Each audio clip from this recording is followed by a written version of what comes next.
नमस्कार, आप देख रहे हैं इंडिया वॉइस और मैं हूं आपके साथ श्रुति अंगद। लखनऊ से बड़ी खबर सामने आ रही है। अखिलेश के बुलडोजर बयान पर बोले सीएम योगी, बुलडोजर चलाने के लिए दृढ़ इच्छा शक्ति चाहिए। बुलडोजर वही चला पाएगा जिसके पास इच्छा शक्ति। बुलडोजर चलाने के लिए दिल दिमाग चाहिए। तो सीएम योगी आदित्यनाथ ने यह बड़ा पलटवार किया है अखिलेश यादव के बयान पर। समाजवादी पार्टी के नेता अखिलेश यादव ने बुलडोजर को लेकर सीएम योगी आदित्यनाथ पर निशाना साधा था, सीएम योगी पर तंज कसा था, जिसके बाद अब योगी आदित्यनाथ का यह पलटवार भी सामने आ गया है। सीएम योगी ने कहा है कि बुलडोजर चलाने के लिए दिल और दिमाग चाहिए। हर व्यक्ति के हाथ में बुलडोजर फिट नहीं बैठता है। दंगाइयों के सामने नाक रगड़ने वाले बुलडोजर के सामने पास। सीएम योगी ने कहा कि आज टीपू भी सुल्तान बनने का सपना देख रहे हैं। इन लोगों को मुंगेरी लाल के हसीन सपने दिखते हैं। इन्होंने युवाओं के भरोसे तोड़े। तो बुलडोजर चलाने को लेकर यह पूरा बयान सामने आया था। अखिलेश यादव ने बयान दिया था, जिसके बाद अब सीएम योगी आदित्यनाथ ने इसका पलटवार भी कर दिया है। जिन लोगों को अवसर मिला उन्होंने पहले पहचान का संकट खड़ा किया अपनी अराजक गतिविधियों से, अपने भ्रष्टाचारी गतिविधियों से, और फिर प्रदेश को दंगों की आग में झोंकने का काम भी किया था। प्रदेश के शांतिपूर्ण और सौहार्दपूर्ण माहौल को आपस में ही लड़ाने का काम किया। पहले जाति जाति को लड़ाया, फिर वर्ग, मत और मजहबों को आपस में ही भिड़ाने का काम किया। महीनों महीनों दंगों की आग में झुलसता रहा उत्तर प्रदेश। तो उत्तर प्रदेश जब शांति और सौहार्द नहीं रहेगा, कोई निवेश क्यों करेगा? विकास कैसे हो पाएगा? पहचान का संकट खड़ा होगा, हर तबके का व्यक्ति तबाह होगा। और आज ये लोग फिर से अपना रंग और रोगन बदल करके फिर नए रूप में आपके सामने प्रदेश की जनता को गुमराह करने के लिए फिर से आना चाहते हैं। बुलडोजर पे हर एक व्यक्ति के हाथ नहीं फिट हो सकते। इसके लिए दिल और दिमाग दोनों चाहिए। दिल और दिमाग दोनों चाहिए। बुलडोजर जैसी क्षमता और दृढ़ प्रतिज्ञा जिसमें हो वही बुलडोजर चला सकता है। दंगाइयों के सामने नाक रगड़ने वाले लोग बुलडोजर के सामने वैसे ही पस्त हो जाएंगे। और इसीलिए मैं आप सबसे कहना चाहता हूं, प्रदेश सरकार ने जो प्रक्रिया अपनाई है पारदर्शी तरीके से, अपेक्षा भी हम यही रखते हैं। जनता से जुड़े हुए कोई भी कार्य कोई देर नहीं होनी चाहिए। ईज ऑफ लिविंग के लक्ष्य को प्राप्त करना, ईज ऑफ डूइंग बिजनेस, जब हम लोग आए थे, यानी व्यवसाय की सुगमता, जब हम लोग आए थे 17 में 14वें नंबर पर उत्तर प्रदेश था। आज हम अचीवर स्टेट हैं। 1 और 2 की लड़ाई में उत्तर प्रदेश आज आगे बढ़ रहा है तेजी के साथ। हमारे सहयोगी मोहम्मद आसिफ हमारे साथ जुड़ रहे हैं। सीधे रुख करते हैं उनकी तरफ।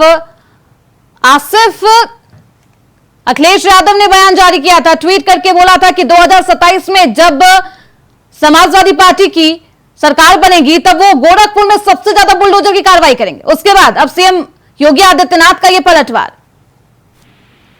देखिए सुनती, यूपी में उपचुनाव के पहले जिस तरह से सियासत गर्म हुई है और लगातार वार पलटवार का दौर चल रहा है, आज ही सपा प्रमुख अखिलेश यादव ने यह कहा था कि अगर उनकी सरकार 2017 में बनती है तो यूपी के सभी बुलडोजर गोरखपुर की तरफ रुख कर देंगे। उनका कहने का साफ मतलब था कि जिस तरह से योगी सरकार बुलडोजर की कार्रवाई कर रही है, इससे लोग काफी आहत हैं। हालांकि यह बयान सपा प्रमुख अखिलेश यादव ने गोरखपुर के पदाधिकारियों के साथ बैठक के दौरान दिया था। इसके बाद यूपी सीएम योगी आदित्यनाथ ने बड़ा हमला बोला और यह कहा कि अखिलेश यादव के बयान का पलटवार करते हुए कहा कि जिसमें इच्छा शक्ति होती है वही बुलडोजर की कार्रवाई करता है, और यह भी कहा कि स्टीयरिंग सबके हाथ में नहीं बैठती। तो साफ तंज भी कहा जा सकता है और एक बड़ा हमला भी यूपी सीएम योगी आदित्यनाथ की तरफ से कहा जा सकता है कि जिस तरह से सपा प्रमुख अखिलेश यादव ने यह कहने की कोशिश की है कि 17 के बाद बुलडोजर का रुख गोरखपुर यानी कि यूपी सीएम योगी आदित्यनाथ के गृह जनपद तरफ होगा।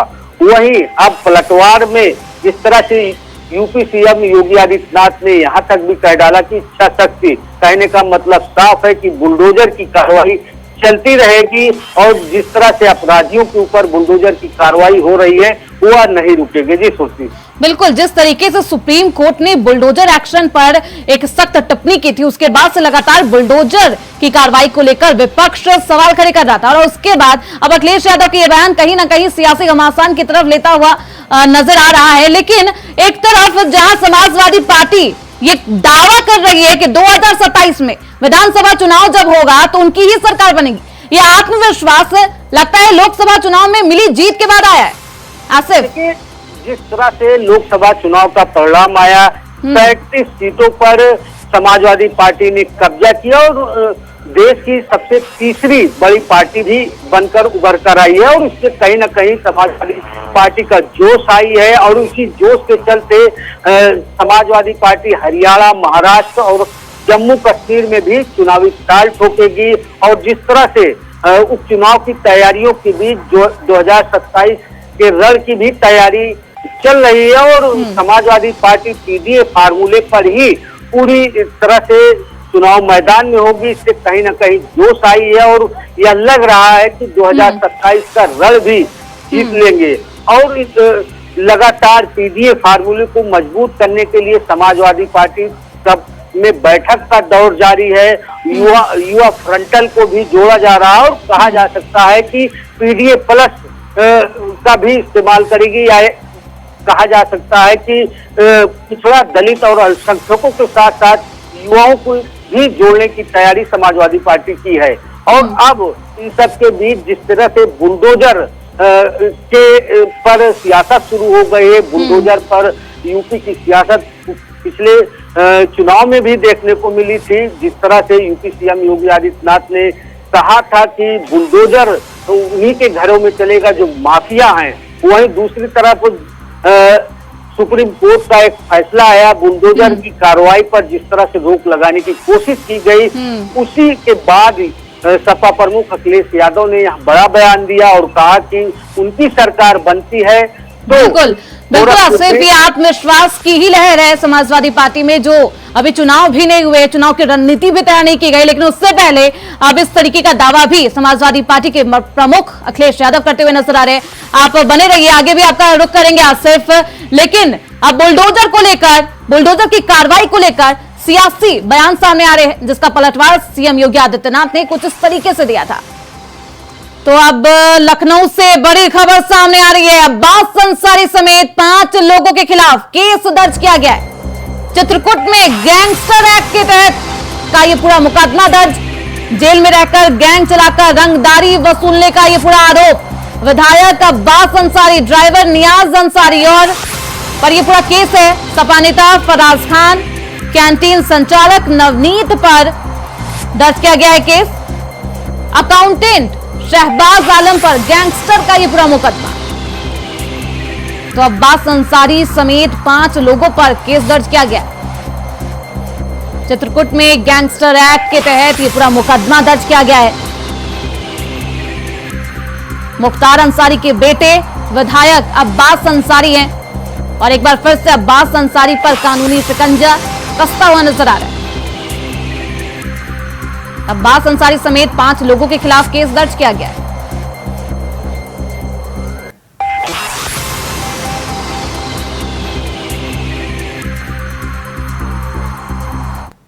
वहीं लखनऊ से एक और बड़ी खबर सामने आ रही है। 69,000 शिक्षक भर्ती का यह पूरा मामला, बीजेपी प्रदेश अध्यक्ष के आवास के बाहर प्रदर्शन, मांग को लेकर भूपेंद्र चौधरी के आवास के बाहर प्रदर्शन किया जा रहा है। तो 69,000 शिक्षक भर्ती को लेकर लगातार अभ्यर्थी सरकार के तमाम बड़े नेताओं को घेरते हुए नजर आ रहे हैं और आज भूपेंद्र चौधरी के आवास पर ये तमाम अभ्यर्थी मौजूद है। कल भी इसी तरीके से विरोध प्रदर्शन की तस्वीरें सामने आई थी, जिसमें महिला बेहोश हो गई थी प्रदर्शन के दौरान, और आज फिर से अपनी मांगों को लेकर भूपेंद्र चौधरी के आवास पर धरना प्रदर्शन किया जा रहा है। तो सोमवार को केशव प्रसाद मौर्य के घर पर इस तरीके से धरना प्रदर्शन किया गया था, उनके आवास का घेराव किया गया था। कल अनुप्रिया पटेल और आशीष पटेल के घर पर और आज भूपेंद्र चौधरी के घर का घेराव अभ्यर्थियों ने किया है। विरोध प्रदर्शन की ये तस्वीरें हैं। 69,000 शिक्षक भर्ती का ये पूरा मामला, जिसमें अभ्यर्थियों का आक्रोश थमने का नाम नहीं ले रहा। वो अपनी मांगों को लेकर अडिग हैं, लेकिन उसके बावजूद लंबे समय से ये धरना प्रदर्शन चल रहा है, लेकिन उसके बावजूद अभी तक हालात ज्यों का त्यों बने हुए। उत्तर प्रदेश में 69,000 भर्ती के मामले में अभ्यर्थियों का आंदोलन लगातार जारी है और ये तस्वीरें लगातार सामने आ रही है। अभ्यर्थियों का आक्रोश थमने का नाम नहीं ले रहा और आज अपनी मांगों को लेकर भूपेंद्र चौधरी के आवास के बाहर ये प्रदर्शन की तस्वीरें। इस तरीके से आक्रोशित अभ्यर्थी प्रदर्शन कर रहे हैं, विरोध जता रहे हैं और कई मांगों को लेकर आप देख सकते हैं उनके हाथों में उनके मांगों की ये बोर्ड भी है। ओबीसी एससी शिक्षकों को। तो इस खबर पर ज्यादा जानकारी के साथ हमारे सहयोगी मोहम्मद अमान हमारे साथ जुड़ चुके हैं। सीधे रुख करते हैं उनकी तरफ। अमान, सोमवार को धरना प्रदर्शन किया गया, मंगलवार को वही तस्वीरें सामने आई थी। भले ही आवाज बदल गया, लेकिन तस्वीरें लगातार वही सामने आ रही है। कल भी घेराव और आज भी घेराव। आज तो भूपेंद्र चौधरी के आवास पर घेराव किया जा रहा है, क्या कुछ हालात?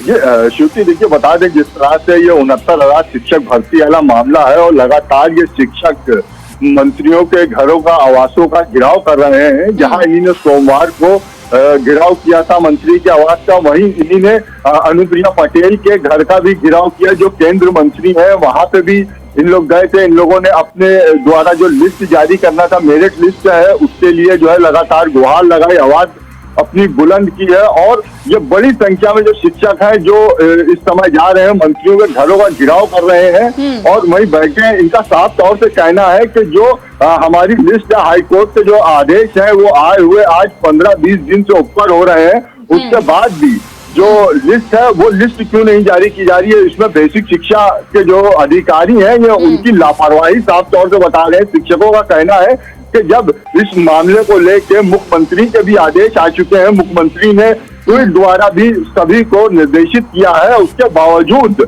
ये लिस्ट जारी क्यों नहीं की जा रही है। शिक्षकों में एक चिंता लगातार सता रही है। जो चिंता लगातार बनी हुई है वो ये है कि जिस तरह से जो चयनित शिक्षक थे वो लोग सुप्रीम कोर्ट इस मामले को लेकर चले गए हैं, तो अब कहीं ना कहीं ओबीसी जो अभ्यर्थी हैं इन लोग तो चिंता साफ तौर से है कि कहीं ये सुप्रीम कोर्ट में मामला टेक ओवर होता है तो ये उनका जो मामला है वो कहीं ना कहीं फंस जाएगा पेच, और जो लिस्ट जारी होना थी हाईकोर्ट के आदेश के बाद से वो और अब देर से जारी होगी। तो ये चिंता लगातार इन अभ्यर्थियों को सता रही है, जिसको लेकर लगातार ये मंत्रियों के घरों का घेराव कर रहे हैं।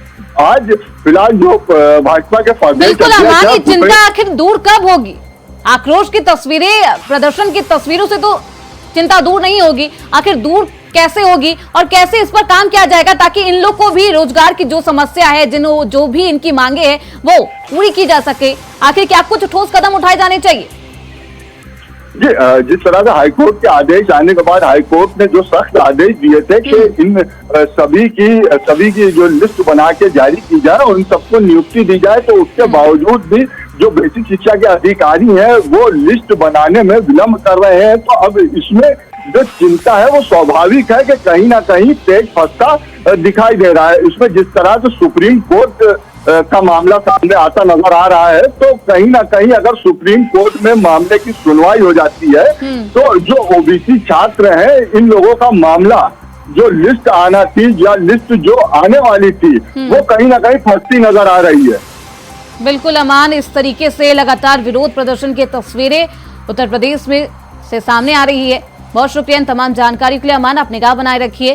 तो लगातार 69,000 शिक्षक भर्ती का ये पूरा मामला, जिसको लेकर अभ्यर्थी लगातार प्रदर्शन कर रहे हैं। वहीं दिल्ली से बड़ी खबर सामने आ रही है। आम आदमी पार्टी सांसद संजय सिंह का तिहाड़ जेल प्रशासन पर आरोप। जेल प्रशासन सीएम से मिलने नहीं दे रहा, संजय सिंह ने आरोप लगाया है। संजय सिंह ने दिल्ली हाई कोर्ट का दरवाजा खटखटाया है। कोर्ट ने तिहाड़ जेल प्रशासन को नोटिस जारी कर जवाब भी मांगा है। अरविंद केजरीवाल से मुलाकात नहीं हो पा रही है, इसको लेकर तिहाड़ जेल के प्रशासन पर ही आरोप लगाया है। सांसद संजय सिंह ने, आम आदमी पार्टी के सांसद है संजय सिंह, जिन्होंने ये आरोप लगाया है जेल प्रशासन सीएम से मिलने नहीं दे रहा। यह आरोप सांसद संजय सिंह का है, जिसको लेकर अब नोटिस भी जारी किया गया और जवाब मांगा गया है कोर्ट के द्वारा।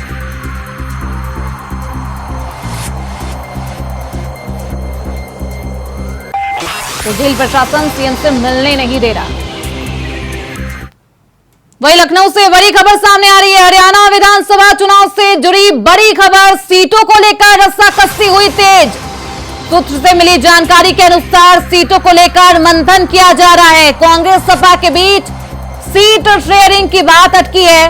सपा ने अपनी डिमांड बढ़ा दी है, 6 सीटों की कर रही मांग। महज 1 सीट देने के मूड में कांग्रेस पार्टी। हरियाणा प्रदेश अध्यक्ष सुरेंद्र भाटी करेंगे अखिलेश यादव से मुलाकात।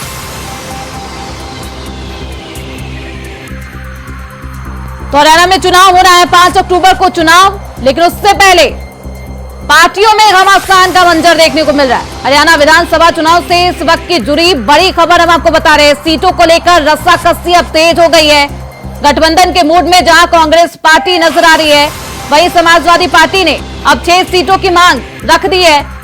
लगातार कांग्रेस पार्टी की तरफ से 1 सीट देने को लेकर चर्चा की गई थी, वहीं अब समाजवादी पार्टी की सीट की मांग बढ़ गई है।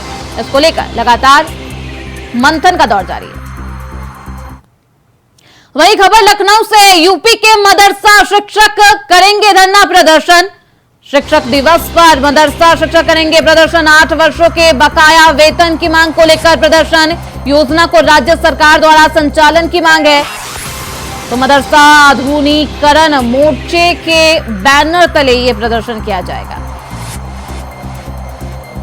तो 5 सितंबर यानी कि शिक्षक दिवस पर मदरसा शिक्षक इस तरीके से प्रदर्शन करते हुए नजर आएंगे। 8 वर्षों के बकाया वेतन की मांग को लेकर यह प्रदर्शन किया जाएगा।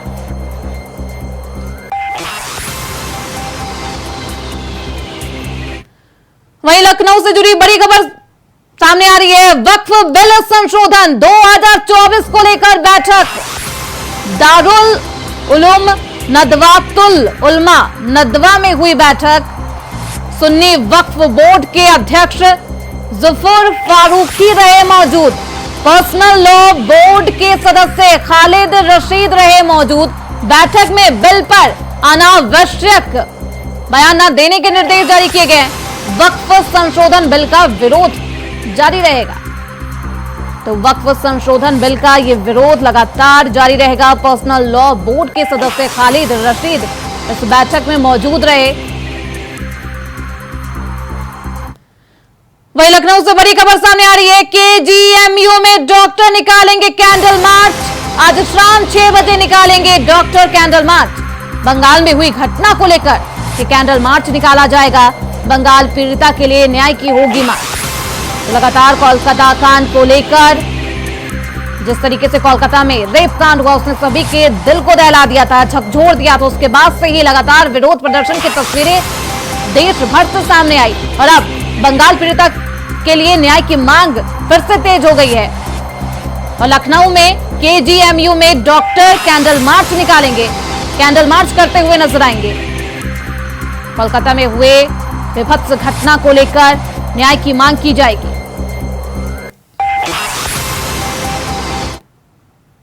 वहीं परिवहन निगम में 62 वर्ष तक ड्राइवर कर सकेंगे नौकरी।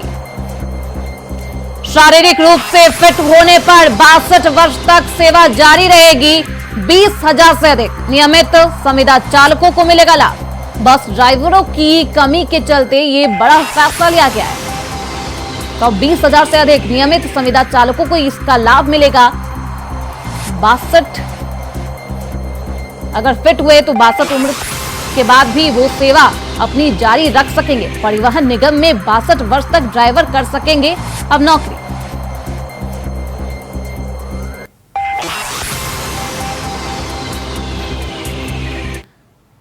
वहीं समाजवादी पार्टी के अध्यक्ष अखिलेश यादव ने एक्स पर लिखा, डीएनए मामले को लेकर अखिलेश यादव का ये पूरा हमला। आरोप लगाने से पहले फुल फॉर्म तो जान लेते, वैसे भी फुल फॉर्म जानते होते तो भी बोल नहीं पाते। ये अरबों करोड़ों में एमपी एमएलए की भर्ती करवाने वाले लोग हैं। जितना कम बोले उतना में ही उनकी इज्जत बची रहेगी। ज्यादा बोलने वालों को ही ज्यादा सुनना पड़ता है। तो डीएनए मामले को लेकर अखिलेश यादव का यह तंज, डीएनए के फुल फॉर्म पर तंज कसते हुए नजर आए अखिलेश यादव। वहीं मथुरा के श्री कृष्ण जन्मभूमि शाही ईदगाह मस्जिद के मामलों में दाखिल याचिकाओं पर आज इलाहाबाद हाईकोर्ट में सुनवाई होगी। हाईकोर्ट के जस्टिस मयंक कुमार जैन की सिंगल बेंच दोपहर 2 बजे से मामले की सुनवाई करेगी। 12 अगस्त को ट्रायल शुरू होने पर वाद बिंदु तय करने के मुद्दे पर इलाहाबाद हाईकोर्ट में सुनवाई हुई थी। शुरू हुए ट्रायल को लेकर हिंदू पक्ष ने कोर्ट के सामने सुनवाई के लिए कई बिंदु रखे थे और आज श्री कृष्ण जन्मभूमि शाही ईदगाह पर सुनवाई होनी है। मुस्लिम पक्ष को जवाब देना है।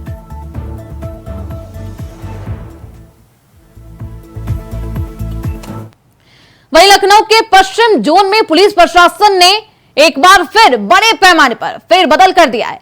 इस बार डीसीपी पश्चिम ने 19 पुलिस कर्मियों का ट्रांसफर किया है। ये तबादले विभागीय कार्यकुशलता को बढ़ाने और कानून व्यवस्था को सुदृढ़ करने के उद्देश्य से किए गए। इस फेरबदल में पुलिस अधिकारियों को विभिन्न थानों और चौकियों पर नई जिम्मेदारियां सौंपी गई है। तो 19 पुलिस कर्मियों का ट्रांसफर भी किया गया है।